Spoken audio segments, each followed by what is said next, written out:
Hello, my name is Christina Martinez, and I'm the Director of Career Development. Welcome to Career Planning Part 2, provided by the Career Development Office at Schreiner University. Today's presentation will focus on how values, interests, and skills impact career planning. Before we get started, I'd like to do a little review. If you recall, some of you were able to come to campus in August, and Career Development had the opportunity to present to you career planning. And we asked you some of these questions. So some of these questions may seem familiar. So I'd like to take a few moments to review these questions before we move forward. So let's start with question number 1. Why should you career plan? The workforce is rapidly changing. New opportunities are being created, and old ones are requiring different skill sets or being eliminated altogether. So it's important to know how to navigate these changing workforce waves that are occurring. So it's important that you have an understanding of how you can engage in today's rapid workforce environment. Let's move on to question number 2. Who is responsible for planning and managing your career? Think about it. Did you say you? Then you're correct. You are. You need to take ownership of this responsibility. Only you can determine what you are seeking. It's fine to have individuals to provide insight and feedback, but at the end of the day, you need to make that call. Let's look at number 3. List 3 ways your career will affect your life. Take a few moments and think about people that you know and consider how their career impacts their life. Does it influence whether they are fulfilled? Does it impact their quality of life? The income they make? Where they live? And so on. We can be here all day and list a number of ways career can impact your life. So it's important to really take some time and see what you're looking for and how that will impact your life. Let's look at question number 4. What are the benefits of career planning while you're in college? Any thoughts? Well, if you career plan, then you may have a better idea of what you want to study. And if you're studying something that you really enjoy, the chances of your academic success are greater. You'll be able to graduate on time, and you're able to acquire opportunities such as volunteering, service learning, internships, job shadowing, geared to more of your career preferences, which will align you to have better opportunities once you decide to enter into the workforce. Moving along, let's look at question number 5. What are the benefits of career planning after graduation? Take a few minutes and think about this question. The possibilities could be a better entry into the job market with higher compensation due to the experience that you acquired throughout your academic career. Being that you've taken time to identify what you can bring to the table, such as your skills, interests, and experience, you'll be able to pursue a faster career path and advancement in your field. Now, let's look at question number 6. What's the first step to career planning? Give it some thought. Think about it. If you guessed self-knowledge, you would be correct. Now, what we're going to do is look at the next question, leading us to self-knowledge. What do you need to know about yourself to assist you in your career choices? Think about that. What would those things be? Let's see. Self-knowledge basically consists of values, interest, and skills. So in a nutshell, these 3 characteristics are what defines self-knowledge. So now what we're going to do is explore each of these characteristics and get a better understanding of how we can acquire self-knowledge. let's first begin with values. Values is simply something that is important or desirable to you. Take a few minutes and identify something that you value. Are some of you still struggling with identifying a value? Well, let's consider this. Values may be associated with something you should do versus something you like to do. So, let me ask you this question. Do you prefer money or leisure? I'm going to give you a moment to think about that. If given the choice, would you prefer money versus leisure? What would be your preference? Well, CNN asked that same question of their viewers. Want to know if their response aligned with yours? Let's take a look. As you see here, the response from the viewers, there was 46% of their viewers voted for money, where 54% actually voted for leisure. Does that surprise you? How did you compare? So here, the value of time was preferred over the value of money. Let's take it a step further. Research says the clearer our values, the easier the career planning process.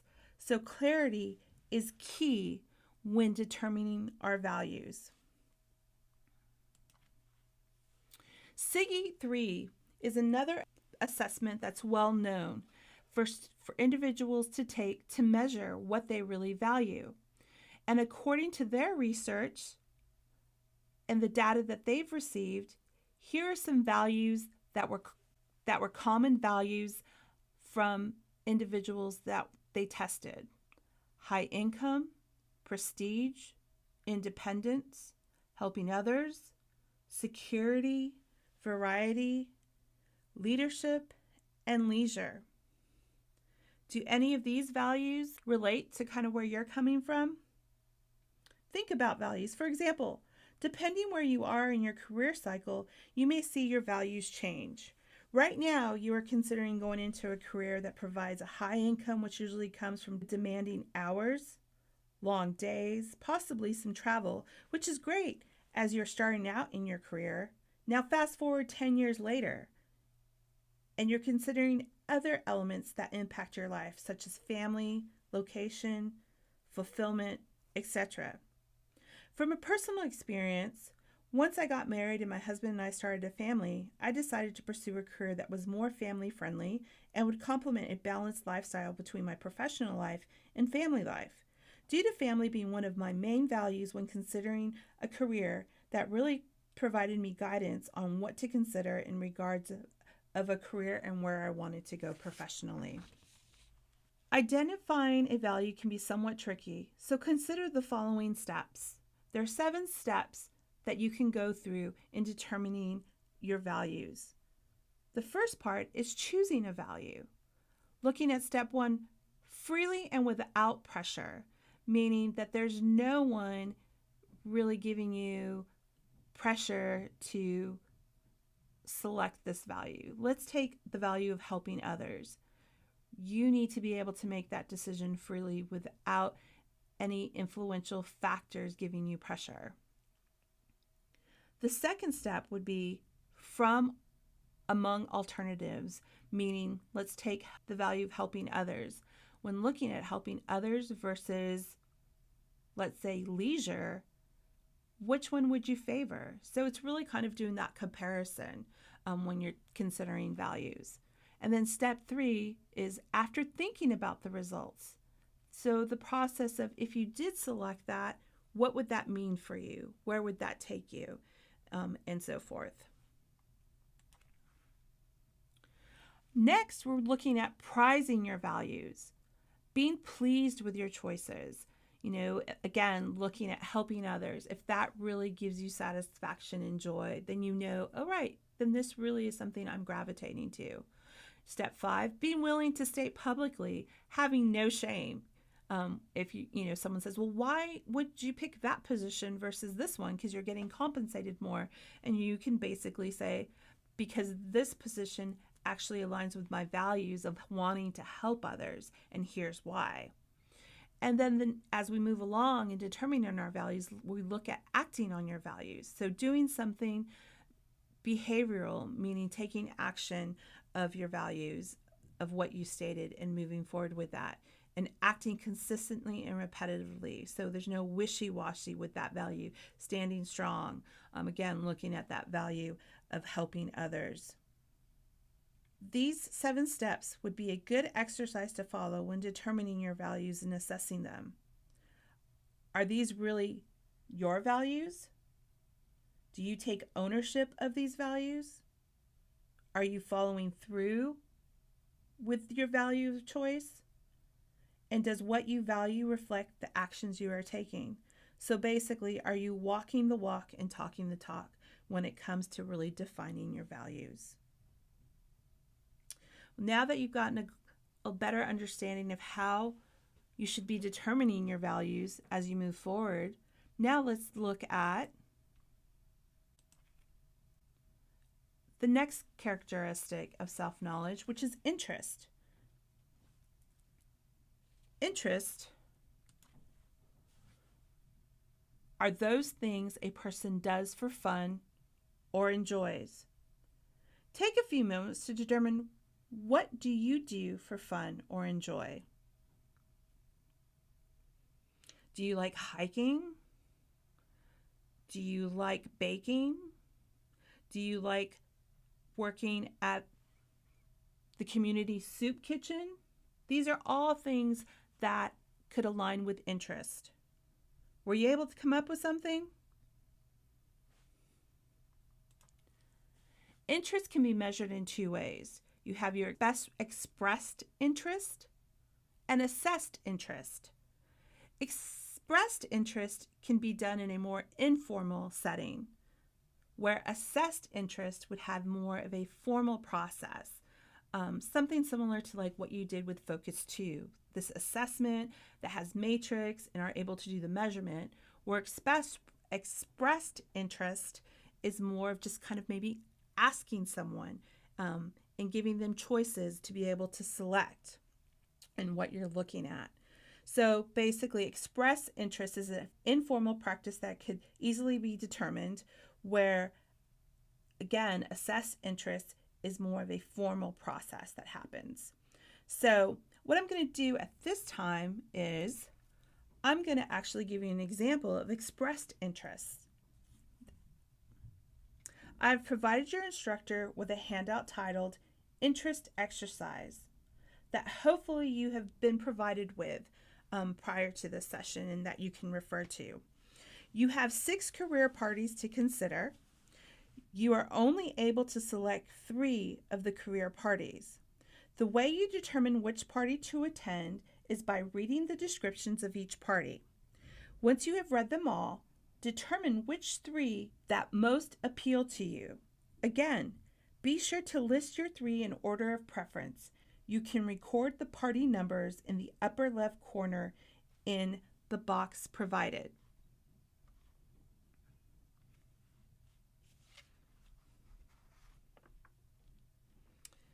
Now I know on this sheet it looks like it's on the right, but on yours it's probably on the left. Your party.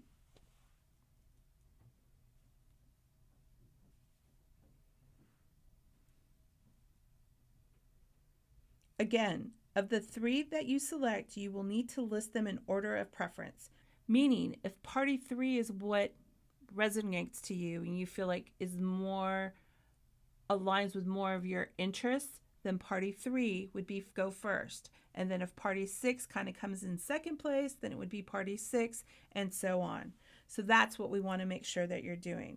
So I'm going to give you some time to begin your exercise. Enjoy the party.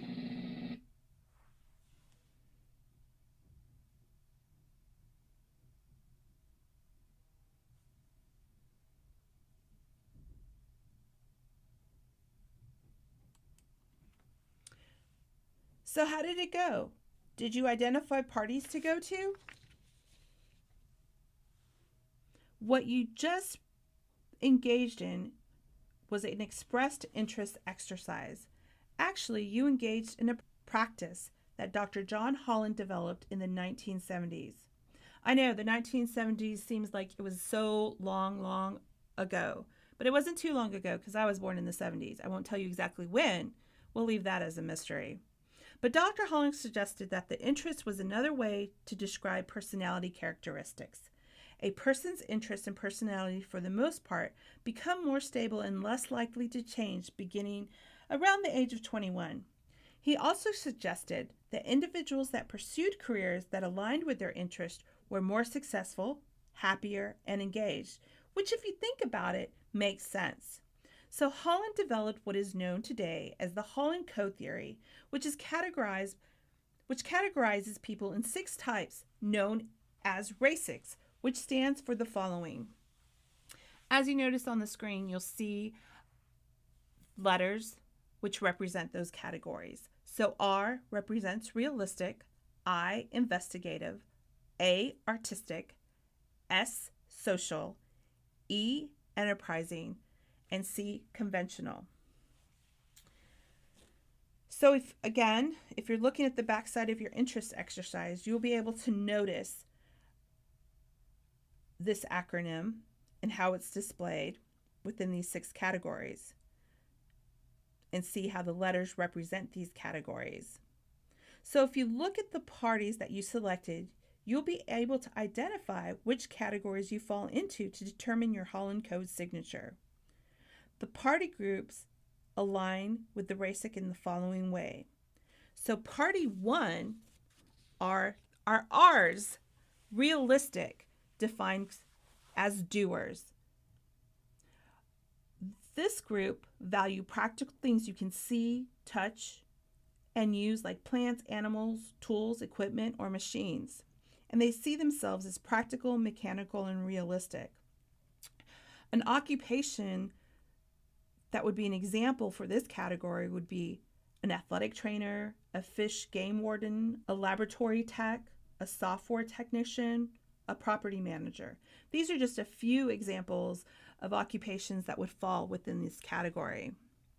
Now, party 2 are investigative, which we define as our thinkers. They like to study and solve math or science problems. They value science and see self as precise, scientific, and intellectual. They're observers, basically. Some occupations that may be considered within this group would be actuaries, computer system analysts, nurse practitioners, and pharmacists are some examples. Do we have any realistic or investigatives yet? I wonder. Let's move on to party 3. Party 3 are artistics, which we classify as creators. They like to be creative in their activities and like to engage in creative activities such as drama, craft, dance, music, creative writing. They value the creative arts. They see self as expressive, original, and independent. Some occupations that fall within that area would be actors, copywriters, graphic designers, medical illustrators, writers, advertising managers, just to name a few. Now let's look at party 4. Party 4 are what we classify as the social. These are our helpers. They like to do things to help people, like teaching, nursing, or giving first aid, providing information. They value helping people and solving problems. And they see themselves as helpful, friendly, and trustworthy. Occupations that fall within this group would be city managers, a librarian, a registered nurse, social worker, hospital administrator, recreation director, and so forth. Now let's look at party 5. This category is enterprising, which we define as our persuaders. They like to lead and persuade people and to sell things and ideas. They value success in politics, leadership, or business, and see self as energetic, ambitious, and sociable. Occupations to consider would be advertising, sales, a lawyer, a politician, a banker, just to name a few. Now, our final party group, which is conventional, these are our organizers. They like to work with numbers, records, or machines in a set, orderly way. Um, Value success in business and see self as orderly and good at following a set plan. Some occupations that would fall within that realm would be business managers, customs inspector, an accountant, a museum registrar, a budget analyst, just to name a few. Now, again, I want to say with these different categories, there's not one that is better than the other. We all have a little bit of this, but what we want to is to identify those interests that really resonate to what our beliefs, our values, and complement kind of our everyday life and decisions and how it impacts that.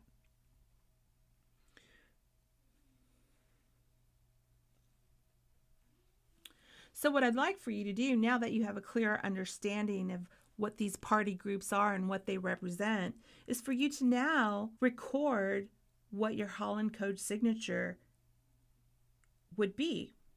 So for example, my signature would be social, conventional, and enterprising, because I attended party 4, party 6, and then party 5. So look at the parties you attended and then look at how it correlates with the RASIC and where you fall in that.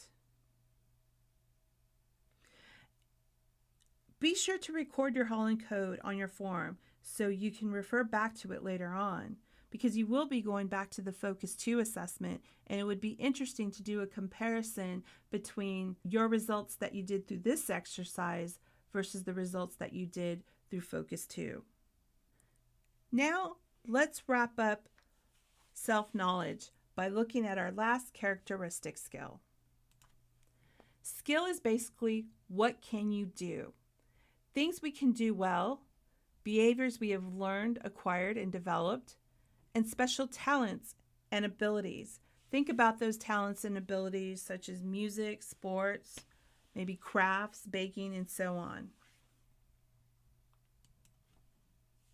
Some of these skills come naturally to us, but we also have been able to define some skills that employers are seeking out of new hires. And so let's quickly go through these 9 skills: communication, creativity, critical thinking, leadership, life management, research project management, social responsibility, teamwork, and technical skills. Do any of these skills that you see on the screen kind of relate to you? Do you feel like maybe you favor some skills over others? Do you feel that you're getting opportunities to experience these various skills? For example, communication. Employers are looking for individuals that can effectively communicate and get their point across, both in a written and verbal form. When employers are considering creativity, they want individuals that maybe can think out of the box, not stay within the norm, and really can engage in creative ways. Critical thinking, employers are looking for individuals to analyze and provide solutions to problems, showing initiative. With leadership, they're looking for contributors to engage in whatever role you participate in. Being a strong leader doesn't mean that you're always at the head of the line. It means that you're able to engage in any role that you have and provide input. Life management is having an awareness of what you can contribute and balancing those different roles that you are responsible throughout your daily life.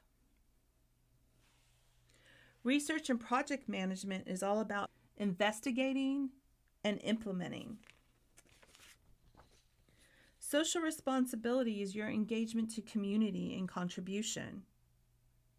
Think about teamwork, being able to work in a diverse environment and being respectful of the differences. And technical, knowledgeable of technological resources and implementation, such as social media, coding, applications, and so forth. These are all marketable skills that can be acquired through experiences that you choose to engage in. Keep these skills in mind when you engage in the various activities throughout your days, such as the courses you're taking, volunteering, and employment opportunities. Also consider how you interact with family members or associations that you're involved with. How is that experience enhancing your skills? All these skills are valued in today's job market, and these skills will continuously be valued as you move forward.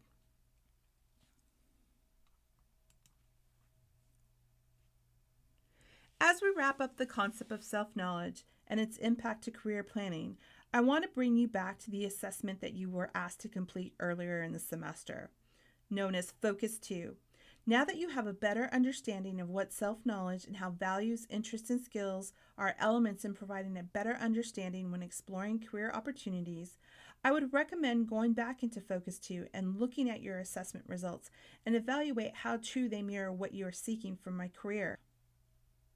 The understanding of who you are and what you represent will allow you to be more strategic as you're exploring the numerous possibilities that are awaiting your discovery.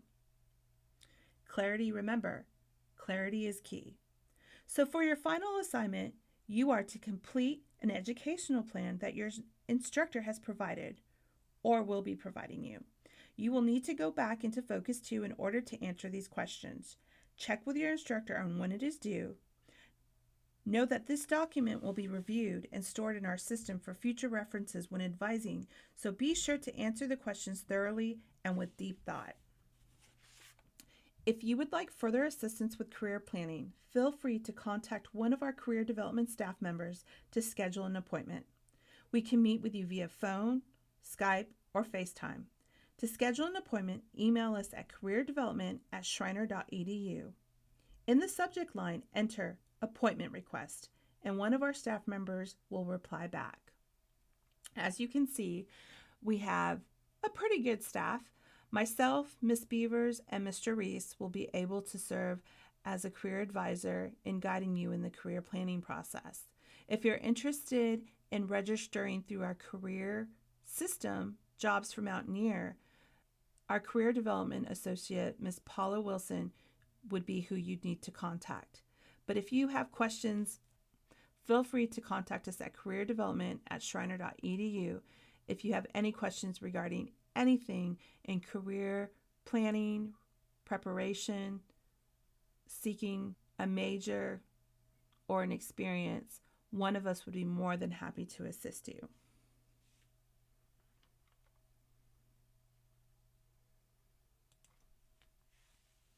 So thank you for your attendance and your instructor for allowing me time to present to you. I look forward to working with each of you in the future, and hopefully next time we can meet in person.